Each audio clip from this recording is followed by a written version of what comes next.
is cold stratification? Cold stratification is the process of exposing seeds to cold and moist conditions to encourage germination.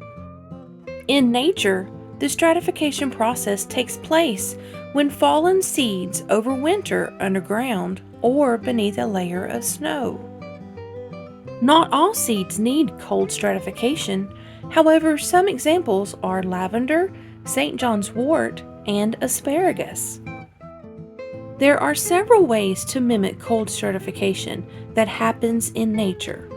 One of those ways is with a moist paper towel and a sandwich baggie. Place them in the refrigerator and they will be ready for planting in the spring. Knowing which seeds need cold stratification can help your gardening experience multiply with bountiful feasts.